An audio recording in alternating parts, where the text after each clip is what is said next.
Hola, ¿qué tal? ¿Cómo están? Bienvenidos a otro episodio de Contacto Legal, el programa de la Facultad de Derecho de la Universidad Continental. Estamos muy felices y esta vez recibimos a Natalie Félix. Muchas gracias por acudir a nuestro llamado y a contestar nuestras interrogantes. Bienvenida Natalie, gracias por acompañarnos en esta temporada número 9 de Contacto Legal. Muchas gracias a ustedes, muchas gracias Julio, muchas gracias Cristian. Estoy muy feliz de poder compartir este tiempo con ustedes en este conversatorio. Gracias. Bueno, el 2026 nos ha iniciado sorprendiendo con una sentencia de la Corte Interamericana de Derechos Humanos en el caso Cuadra Bravo versus Perú. Y nos sorprende particularmente que se trata de un caso que muchos años, el señor, habiendo obtenido una decisión judicial favorable en el Perú, muchos años esta no se ha podido ejecutar. Llama mucho la atención porque aquí, digamos, podríamos comenzar hablando sobre el debido proceso o incluso la tutela jurisdiccional efectiva, que es un derecho que está reconocido en la Constitución Política del Perú. Entonces, para después hablar de protección judicial, de las cosas que ha manifestado, ha decidido la Corte Interamericana, quizá podríamos partir, si te parece, porque nos comentes un poco qué es la tutela jurisdiccional efectiva y cómo no ha funcionado, evidentemente, en este caso. Sí, les voy a tratar de hacerlo un poquito más sencillo, precisamente por el público al que estamos dirigidos. Muchas gracias. Básicamente, a nosotros nos prohíben totalmente ejercer la acción directa. Como nos prohíben ejercer la acción directa para evitar una sociedad en conflicto, lo que hace el Estado es otorgarnos una herramienta. Esa herramienta tiene que ser una herramienta útil, efectiva, que resuelva nuestras controversias. La herramienta es el proceso judicial. Este proceso, como no nos pueden dar una respuesta de un día para otro, está sujeto a determinadas garantías. Nosotros contamos básicamente con dos etapas. La primera etapa que va desde la demanda hasta la sentencia de primer grado, la segunda etapa desde la sentencia de primer grado hasta la sentencia firme, definitiva, por así decirla, y luego la etapa de ejecución, que viene desde la sentencia firme hasta que se materialice la orden contenida en esta sentencia. Tanto la etapa de cognición como la etapa de ejecución de esta sentencia duran en el Perú muchos años. La tutela judicial efectiva lo que busca es de resolver conflictos, resolver incertidumbres con relevancia jurídica de manera efectiva. No basta que nos digan tú tienes la razón, acudiste al Poder Judicial y tú tienes la razón, te demando, te presento tu sentencia que dice ganaste, Natalie. No basta eso. Sino se tiene que materializar esa orden contenida. Si no se materializa y nosotros no sentimos que este resultado, haber obtenido ese pedido concreto que nosotros solicitamos al Poder Judicial y que nos vimos en la obligación de esperar todos esos años, no se materializa realmente la tutela. Entonces, en el Perú el problema es que tanto en la primera etapa como en la segunda etapa son muchísimos años debido a distintos factores. De acuerdo. Ahora, en esta sentencia en particular, se pareciera marcar una diferencia entre el derecho a la tutela jurisdiccional efectiva y el derecho a la protección judicial. Algo muy curioso porque tú bien hacías mención de que por lo menos, según entendíamos en el Perú, la tutela jurisdiccional efectiva era acceso a la justicia y efectividad de las resoluciones judiciales. Pero esta sentencia de la Corte pareciera plantearnos una diferencia muy importante sobre la protección judicial. Sí, básicamente lo que siempre nos han enseñado es la tutela judicial efectiva, está conformada por el acceso más el debido proceso, ¿no? Entonces, en este caso es una mirada distinta, por así decirlo. La tutela judicial efectiva parte del derecho subjetivo de los justiciables, de los otros como la sociedad, y la protección judicial parte del deber del Estado de darnos esa herramienta eficaz. Correcto. Puntos de vista. O sea, serían entonces, para ponerlo en frío, digamos, o en claro, ¿son dos derechos diferentes o es que deberíamos entender que ahora la protección judicial en los términos que la Corte lo ha definido formaría parte de nuestro derecho a la tutela jurisdiccional efectiva? Un poco para que el ciudadano de a pie entienda que de aquí en adelante, cuando demanda protección de la tutela jurisdiccional efectiva, comprendería esto que la Corte ha denominado protección judicial. Sí, totalmente.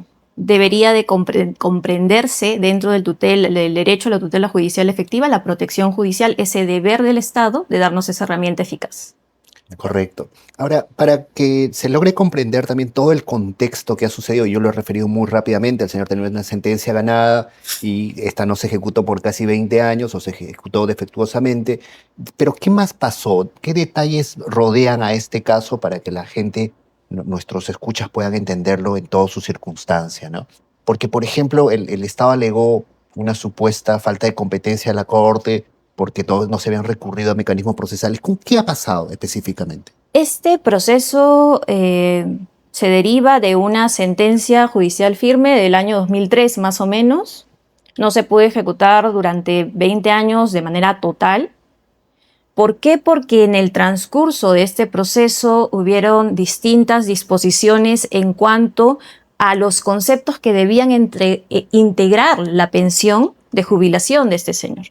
Habían idas y venidas, se subían apelaciones, bajaban, se efectuaban recálculos de la pensión en las que se disminuía la pensión, se aumentaba la pensión.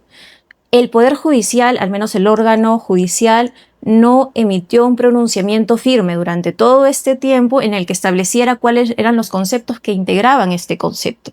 Entonces, lo que hacía era decirle, tu Banco de la Nación liquida, tu Banco de la Nación emite resoluciones, y esa delegación fue lo que originó toda esta demora a lo largo del proceso. También, además, la demora en los impulsos del proceso, la demora en emitir resoluciones, la demora en las notificaciones. De hecho, la Corte en una de estos tramos dijo, hay 1 año y medio, 1 año y picos en los que no se notificó una resolución. Notificación. Sí. Ok.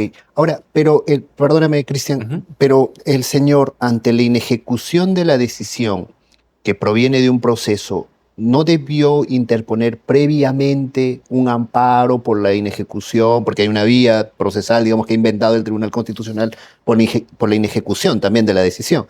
Entonces, ¿no debió concluir la vía interna para recurrir a la vía internacional? ¿O cómo se ha dado el trámite en este caso? Lo que pasa es de que en principio, si tú vas a un proceso y pides tutela, le dices, yo quiero recibir mi pensión de jubilación en base a esta ley y no en base a la otra, y me dan la razón, yo lo que espero es que en ejecución de ese mismo proceso resuelvan mi conflicto y me brinden la tutela. No me tienen por qué hacer recurrir a otro proceso para hacer efectivo algo que ya se resolvió. Entonces, en principio, es correcto que en ejecución de ese mismo proceso de amparo se haya tenido que concretar el pedido que yo solicité y por el que yo he tenido que pasar tantos años para que me otorguen efectivamente este derecho. Ahora, la materia previsional, que es una materia sumamente sensible, como se sabe, por el carácter supervivencial de la pensión, y lamentablemente en el Perú sabemos perfectamente el drama que pasan varias personas batallando judicialmente en estos términos, en tener por lo menos el concepto claro, ya no digo hasta que se cumpla. Y probablemente en el público debe haber personas que tengan algún familiar batallando judicialmente. Entonces, en términos, digamos, de la defensa, ¿cuál sería, en términos concretos, el estándar jurisprudencial que podríamos destacar de esta sentencia de la Corte para todos aquellos casos que están en una situación semejante? Valga decir, entre idas y venidas en el Poder Judicial y no hay todavía concreción específica de monto o de ejecución, y hay casos reales en los que las personas se nos van de esta vida sin haber percibido siquiera esa pensión por la que tanto han estado batallando y trabajado, dicho sea de paso. Sí, de hecho, la situación del señor que dio mérito a este proceso, básicamente él ha conformado un sector vulnerable. Exacto. De hecho, los jubilados son un sector vulnerable. Correcto. Bueno, el señor, la pensión es una pensión elevada en base a un régimen antiguo que les permitía acceder a este tipo de pensiones. Pero en el Perú, como mencionas, Cristian, las pensiones, hablamos, rodean los 800 soles y es lo único que les da para sobrevivir. Este tipo de casos que mencionas se replica en muchas situaciones en los que perciben únicamente 800, 500, 400 soles. Y esos casos no llegan a la Corte Interamericana, porque no hay recursos para llegar a la Corte Interamericana. Claro. Entonces, esta situación se da y lo que tienen que saber las personas es de que ese grupo vulnerable está tutelado y tiene una tutela especial por ser grupo vulnerable. Claro. Claro. De hecho, hay intentos hay reglamentos que establecen que se les debe de dar prioridad Exacto. Lamentablemente, en la práctica, estos reglamentos no sirven de mucho porque vas y les dices, mira, tengo mi caso de este señor, tiene 80 y tantos, 90 y tantos años, y lo que te contestan es, tenemos una lista de Claro. por lo menos 100 casos con la misma situación. Sí. Sí. Ahora, ¿cómo va a transformar Cuadro Bravo versus Perú la protección judicial? ¿La Corte crea algún mecanismo adicional o ya solamente sirve como un precedente, importante por cierto? ¿O la Corte hace algún acto adicional para exhortar, para llamar la atención, para ordenar al Estado peruano que se comporte de una forma distinta ante este Sí, tipo de situaciones? de hecho, no es la primera vez, ya esto es algo recurrente que ha llegado a la Corte Interamericana, en los que nos han llamado la atención y nos han dicho, adecúen su sistema para proteger este tipo de situaciones. No lo ha hecho y por eso hemos sido sancionados en este nuevo caso.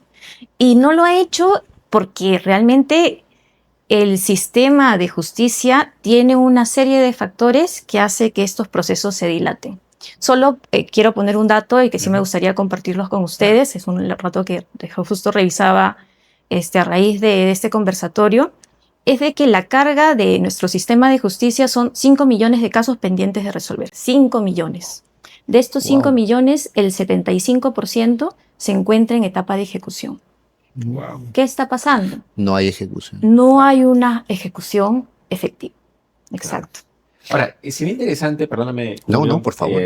hacer referencia quizá a los criterios del derecho a ser juzgado en un plazo razonable. Porque me llamaba la atención en esta sentencia, porque normalmente se ha evaluado estos criterios del derecho a ser juzgado en un plazo razonable cuando estabas en condición de ser procesado, ¿no? Y que estabas entre nulidades, acumulaciones, desacumulaciones y tenías años.